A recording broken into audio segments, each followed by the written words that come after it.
Hi friends, ഞാൻ doctor Murari, ഒരു ENT സർജനാണ്. ഇന്ന് നമ്മൾ ഡിസ്കസ് ചെയ്യാൻ പോകുന്നത് ടെമ്പറോ മാൻഡിബുലർ ജോയിൻറ്റിൻ്റെ പെയിൻ അഥവാ വേദന അല്ലെങ്കിൽ ഡിസ്ഫങ്ഷൻ. ഓക്കെ, ഇത് വളരെ കോമൺ ആയിട്ടൊരു കണ്ടീഷനാണ്. യൂഷ്വലി എക്സ്ട്രീംസ് ഓഫ് ഏജ്, അതായത് പ്രായമായാലും കുട്ടികളിലാണ് കൂടുതലായിട്ട് കണ്ടുവരുന്നത്. നമ്മുടെ താടിയെല്ലിനെയും തലയോട്ടിയും തമ്മിൽ കണക്ട് ചെയ്ത് നിർത്തുന്നത് ഈ ജോയിൻ്റാണ്. ഇതൊരു സൂപ്പർഫിഷ്യലാണ്, നമുക്കിവിടെ മാളിൽ തന്നെ ഇവിടെയായിട്ട് ഇത് കാണാൻ പറ്റും ഈ ഏരിയയിലായിട്ട്. ഇതപ്പോൾ യൂഷ്വലി പല കാരണങ്ങൾ കൊണ്ട് ഇതിന് തേയ്മാനം അല്ലെങ്കിൽ ക്ഷതം സംഭവിക്കാം. അത് കാരണം വേദന, ക്ലിക്ക് ക്ലിക്ക് എന്നുള്ള സൗണ്ട്, അല്ലാന്നുണ്ടെങ്കിൽ നീതി വയ്ക്കുക, ഇങ്ങനത്തെ പ്രശ്നങ്ങളായിട്ടായിരിക്കും വരുന്നത്. പലർക്കും ഇത് എന്താ പറയുക, ഈ ജോയിൻറ്റിൻ്റെ പെയിനാണെന്ന് പോലും മനസ്സിലാവാറില്ല. എനിക്ക് പല പേഷ്യൻസും വരുന്നവരെ ചെവി കാണിക്കാനായിട്ടാണ് വരിക.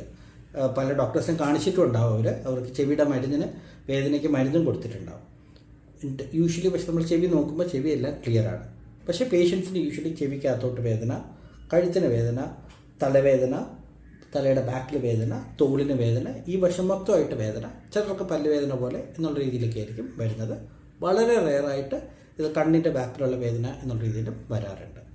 ഇത് ഇങ്ങനെ വേദന വരാനുള്ള മെയിൻ കാരണം എന്താണെന്ന് വെച്ച് കഴിഞ്ഞാൽ, ഈ ജോയിൻറ്റിലേക്ക് കൊടുക്കുന്ന ഞരമ്പ് അത് ബാക്കി ഈ പറയുന്ന ഭാഗങ്ങളിലേക്കെല്ലാം സപ്ലൈ ചെയ്യുന്ന ഞരമ്പാണ്. അപ്പം ആ കോമൺ ഇന്നോവേഷൻ കാരണമാണ് ഇതിനെ നമ്മൾ റെഫേർഡ് പെയിൻ എന്നാണ് മെഡിക്കൽ ടേംസിൽ പറയുന്നത്. അപ്പം യൂഷ്വലി ഈ ഒരു വേദന നമുക്ക് വേറെ പലയിടത്തുള്ള ഒരു വേദനയായിട്ടോ അല്ലെങ്കിൽ ഇവിടെ മൊത്തമുള്ളൊരു വേദനയായിട്ടോ തോന്നാം. പിന്നെ ഇതിൻ്റെ കൂടെ ഇതിന് ചുറ്റും, ഈ ജോയിൻറ്റിന് ചുറ്റുമുള്ള മസിലും പേശികളും കുറച്ച് ശക്തിയായിട്ട് തന്നെ സ്പാസമാവും, അതായത് ഇറുകി പിടിച്ചിരിക്കും. അത് കാരണവും വേദന ഉണ്ടാവാൻ ചാൻസ് ഉണ്ട്. ഇതപ്പോൾ യൂഷ്വലി ഞാൻ പറഞ്ഞല്ലോ, കുഞ്ഞുങ്ങളിലും കുറച്ച് മുതിർന്നവരിലൊക്കെയാണ് കാണുന്നത്. ഇതിൻ്റെ മെയിൻ റീസൺ എന്താണ് എന്ന് ചോദിച്ചു കഴിഞ്ഞാൽ നിങ്ങൾക്ക് സ്വാഭാവികമായിട്ടുണ്ടാകുന്ന ഡൗട്ടാണിത്. മെയിൻ റീസൺ എന്ന് പറയുന്നത് ഈ എല്ലുകൾ തമ്മിൽ ഒരഞ്ഞിട്ട് അത് കാരണം ഉണ്ടാകുന്ന ഇഞ്ചുറി, അത് കാരണമാണ് ഈ വേദനയും. പിന്നെ അതിന് സെക്കൻഡറി ആയിട്ട് റിയാക്ഷൻ പോലെയാണ് നീരും എല്ലാം വയ്ക്കുന്നത്. അപ്പം ഇതെങ്ങനെ നമുക്ക് പ്രിവെൻറ്റ് ചെയ്യാം? ഇത് യൂഷ്വലി ഇതിന് കുറച്ച് കാരണങ്ങളുണ്ട്. ഒന്നെന്ന് പറയുന്നത് നേരത്തെ പറഞ്ഞ പോലെ ട്രോമ, അതായത് എന്തെങ്കിലും തരത്തിലുള്ള ഒരു ആക്സിഡൻറ്റ് അല്ലെങ്കിൽ ഒരു ഡാമേജ് ജോയിൻറ്റ് സംഭവിച്ചു കഴിഞ്ഞ് കഴിഞ്ഞാൽ അത് കഴിഞ്ഞിട്ട് ഇതുണ്ടാവാം. പിന്നെ ഉണ്ടാകുന്ന ഒരു കണ്ടീഷൻ എന്ന് പറയുന്നത് കുഞ്ഞുങ്ങളിൽ യൂഷ്വലി പല്ലിറുമാൻ നമ്മൾ പറയും. എസ്പെഷ്യലി രാത്രിയിലൊക്കെ കിടക്കുന്ന സമയത്ത് വളരെ ഒച്ചത്തിൽ തന്നെ പല പിള്ളേരും പല്ലിറുമാറുണ്ട്. അതിൻ്റെ കാരണം ഈ ജോ തമ്മിൽ മൂവ് ചെയ്യുമ്പം രാത്രി മൊത്തം ഈ ജോയിൻറ്റും മൂവ് ചെയ്തുകൊണ്ടിരിക്കുകയാണ്. അപ്പം ഈ ജോയിൻറ്റിന് ക്ഷതം സംഭവിക്കും, ഇതിന് ചുറ്റുമുള്ള മസിലെല്ലാം ശ്വാസത്തിലേക്ക് പോകും. അത് കാരണം പെയിനും ഈ ജോയിൻറ്റിൻ്റെ പ്രശ്നങ്ങളും വരാം. പിന്നെ മുതിർന്നവരിൽ യൂഷ്വലി ഇത് എല്ലിൻ്റെ പ്രശ്നങ്ങൾ കാരണം, അല്ലെങ്കിൽ ജോയിൻറ്റിൽ ആവശ്യത്തിന് ഫ്ലൂയിഡ് ഇല്ലാത്ത കാരണം, അല്ലാന്നുണ്ടെങ്കിൽ ബോണിനെ പ്രൊട്ടക്ട് ചെയ്യുന്നൊരു കാർട്ടിലേജ് ഉണ്ട്, ആ കാർട്ടിലേജിൻ്റെ തേയ്മാനം കാരണം ബോണുകൾ തമ്മിൽ ഉടസാൻ തുടങ്ങുകയും അത് കാരണം സെക്കൻഡറി ആയിട്ട് നീര് വയ്ക്കാനും വേദന വയ്ക്കാനും തുടങ്ങുകയും ചെയ്യുന്നു. ഇപ്പം നമുക്കറിയാം എന്തുകൊണ്ടാണ് അത് ഉണ്ടാകുന്നതെന്നല്ലേ. ഇനിയപ്പോൾ അതെങ്ങനെ നമുക്ക് ശരിയാക്കുക എന്നുള്ളത് നോക്കാം. യൂഷ്വലി നമുക്കിതിന് ഒരു 3 രീതിയിലുള്ള മാനേജ്മെൻറ്റ്സാണ് പറയുന്നത്. ഓക്കെ, ആദ്യത്തേതെന്ന് പറയുന്നത് ഈ പ്രശ്നം ഉണ്ടാക്കുന്ന കാര്യങ്ങൾ അവോയ്ഡ് ചെയ്യുക. അതായത് കുറച്ച് സോഫ്റ്റ് ആയിട്ടുള്ള ഡയറ്റ്, അധികം കടിക്കാനും ഇതാക്കാനും ഇല്ലാത്ത തരത്തിലുള്ള സോഫ്റ്റ് ആയിട്ടുള്ള ഡയറ്റ്. അതുകൊണ്ട് നട്ട്സ് അങ്ങനത്തെ സംഭവങ്ങളൊക്കെ അവോയ്ഡ് ചെയ്യുകയാണെങ്കിൽ ബെറ്റർ ആയിരിക്കും. കുറച്ചും കൂടെ സോഫ്റ്റ് ആയിട്ടുള്ള ഡയറ്റ് ആയിരിക്കും എപ്പോഴും ഇങ്ങനെയുള്ളവർക്ക് നല്ലത്. പിന്നെ രണ്ടാമത്തെ ഒരു കാര്യം ചെയ്യാനുള്ളത്, രാത്രിയിൽ ഈ കിടക്കുമ്പോൾ ഈ പല്ലുകൾ തമ്മിൽ ഇതാക്കാതിരിക്കാൻ വേണ്ടിയിട്ട് നമുക്കൊരു ടൂത്ത് ഗാർഡ് അല്ലെങ്കിൽ ഒരു ടൂത്ത് സ്പ്ലിൻറ്റ് കൊടുക്കാൻ പറ്റും.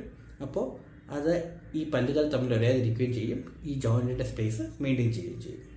പിന്നെ ഉള്ളത്, നമുക്ക് ബോണിൻ്റെ സ്ട്രെങ്തനിങ് ആയിട്ട് എന്തെങ്കിലും മരുന്നോ അല്ലെങ്കിൽ ബാക്കി എന്തെങ്കിലും വേണമെന്നുണ്ടെങ്കിൽ അത് ഇങ്ങനത്തെ രീതിയിൽ കൺസർവേറ്റീവായിട്ട് നമുക്ക് അത് മാനേജ് ചെയ്യാൻ പറ്റും ഇനീഷ്യലി. പിന്നെ രണ്ടാമത്തെ സ്റ്റേജിൽ, അതായത് ഇത് വളരെ കുറച്ചായിട്ടാണ്, അതായത് വിട്ടുവിട്ട് വേദന വരുന്നുണ്ട്, ഇടയ്ക്ക് നീര് പോലെ ഉണ്ടാവും, പക്ഷേ യൂഷ്വലി നീരായിട്ട് ഉണ്ടാവാറില്ല, മിക്കവാറും വേദനയായിരിക്കും. അങ്ങനെയുള്ളവർക്കാണ് ഞാൻ ഈ പറഞ്ഞ രീതിയിലുള്ള മാനേജ്മെൻറ്റ് യൂഷ്വലി എഫക്റ്റീവ് ആവുക.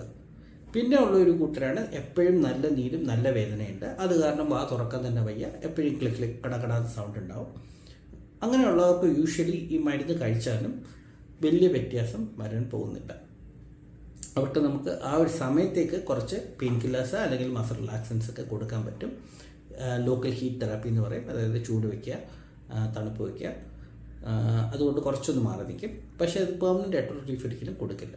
പിന്നെ നമുക്ക് ഒരു ട്രാൻസിയൻ്റ് ആയിട്ട് അല്ലെങ്കിൽ കുറച്ചും കൂടി ഒരു സെമി പെർമനൻ്റ് ആയിട്ട് കൊടുക്കാൻ പറ്റുന്ന ഒരു ട്രീറ്റ്മെൻറ്റാണ് ഇൻട്രാ ആർട്ടിക്കുലർ ജോയിൻറ്റ് ഇഞ്ചെക്ഷൻ. അതായത് ഈ ജോയിൻറ്റിനകത്തേക്ക് ഒരു ഇഞ്ചെക്ഷൻ, യൂഷ്വലി സ്റ്റിറോയിഡ് ആയിരിക്കാം, അല്ലെങ്കിൽ ലോക്കൽ അനസ്തെറ്റിക് ആയിരിക്കാം, അല്ലെങ്കിൽ ഹൈലൂറോണിക് ആസിഡ് എന്ന് പറയും, അതൊരു ലൂബ്രിക്കൻ്റ് ആയിട്ടുള്ളതാണ്, അതായിരിക്കാം.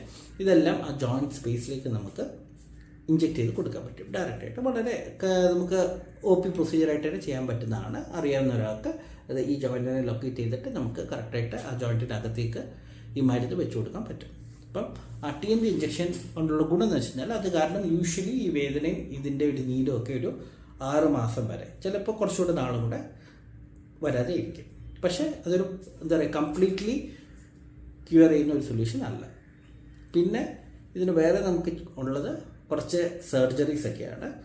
പക്ഷേ ഈ സർജറീസ് യൂഷ്വലി പലപ്പോഴും ഇതിനെക്കാട്ടും കൂടുതൽ കോംപ്ലിക്കേഷൻസ് ഉണ്ടാവും, റിസൾട്ട്സും ചിലപ്പോൾ അത്രയും ഒപ്റ്റിമൽ ആവില്ല. അതുകൊണ്ട് നമ്മൾ അധികം ഇപ്പോൾ ഈ സർജറീസ് അഡ്വൈസ് ചെയ്യാറില്ല. ഇത്രയാണ് TMJ ജോയിൻറ്റ് പെയിനിനെ കുറിച്ച് മെയിനായിട്ട് നിങ്ങൾ അറിഞ്ഞിരിക്കേണ്ടത്. ഇതിനെക്കുറിച്ച് കൂടുതൽ അറിയണമെന്നുണ്ടെങ്കിൽ താഴെ കമൻറ്റിൽ എൻ്റെ അടുത്ത് ചോദിക്കാം, അല്ലാന്നുണ്ടെങ്കിൽ എന്നെ വിളിക്കുകയും ചെയ്യാം. വെബ്സൈറ്റ് വഴിയോ അല്ലെങ്കിൽ ഫോൺ നമ്പർ വഴിയോ അതും താഴെ കൊടുത്തിട്ടുണ്ട്, അതുവഴി എന്നെ ബന്ധപ്പെടുകയും ചെയ്യും. Thank you.